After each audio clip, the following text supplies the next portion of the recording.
أعوذ بالله من الشيطان الرجيم بسم الله الرحمن الرحيم الذين إذا أصابتهم مصيبة قالوا إنا لله وإنا إليه راجعون۔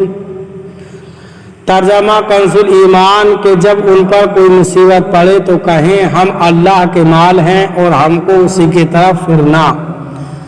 ترجمہ کنزُ العرفان وہ لوگ کہ جب ان پر کوئی مصیبت آتی ہے تو کہتے ہیں ہم اللہ ہی کے ہیں اور ہم اسی کی طرف لوٹنے والے ہیں۔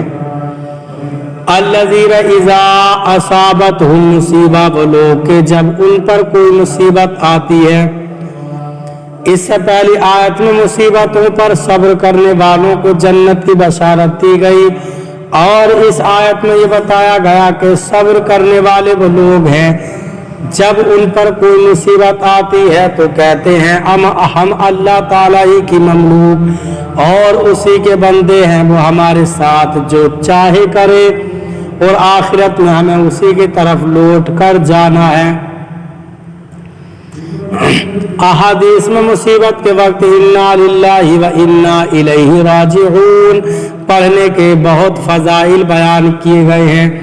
ان میں سے 5 فضائل یہ ہیں۔ 1، ام المؤمنین حضرت ام سلمہ رضی اللہ تعالی عنہا فرماتی ہیں میں نے سید المرسلین صلی اللہ علیہ وسلم کو یہ فرماتے ہوئے سنا کہ جس مسلمان پر کوئی مصیبت آئے اور وہ اللہ تعالیٰ کے حکم کے مطابق انا للہ و انا الیہ راجعون پڑھے اور یہ دعا کرے اللہم اجرنی فی مصیبتی واخلف لی خیرا منہا، اے اللہ میری مصیبت پر مجھے اجر عطا فرما اور مجھے اس کا بہتر بدل عطا فرما، تو اللہ تعالیٰ اس کو اس سے بہتر بدل عطا فرمائے گا۔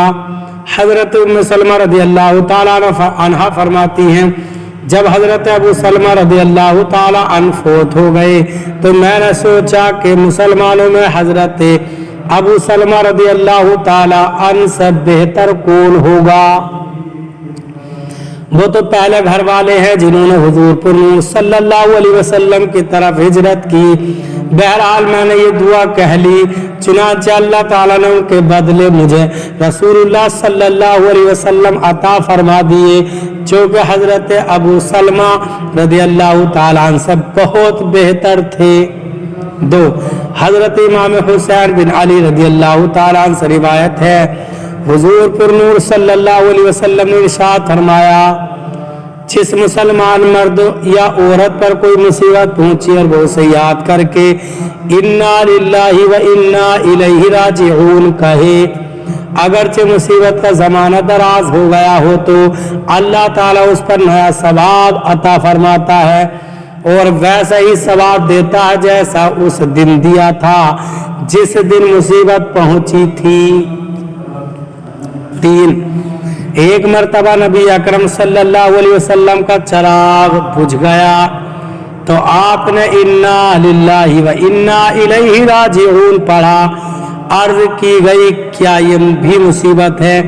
ارشاد فرمایا جی ہاں، اور ہر وہ چیز مومن کو اذیت دے وہ اس کے لیے مصیبت ہے اور اس پر اجر ہے۔ 4، ایک اور حدیث شریف میں کہ مصیبت کے وقت انا للہ و انا الیہ راجعون پڑھنا رحمت الہی کا سبب ہوتا ہے۔ 5، حضرت عبداللہ بن عباس رضی اللہ تعالی عنہما سے روایت ہے نبی اکرم صلی اللہ علیہ وسلم نے ارشاد فرمایا میری امت کو ایک ایسی چیز دی گئی ہے جو پہلی امتوں میں سے کسی کو نہیں دی گئی، وہ چیز مصیبت کے وقت انا للہ و انا الیہ راجعون پڑھنا ہے۔ اللہ تعالی ہمیں قرآن پاک پر صحیح معنی میں عمل کرنے کی توفیق عطا فرمائے۔ برادران اسلام، آپ تمام ہی حضرات سے گزارش کی جاتی ہے کہ خود بھی قرآن پاک کی تلاوت، ترجمہ اور تفسیر سماعت کیجیے، اپنے عزیز و اقارب اور رشتہ داروں کو بھی شیئر کیجیے تاکہ آپ اس کے ذریعے صدقہ جاریہ کے مستحق ہو جائیں۔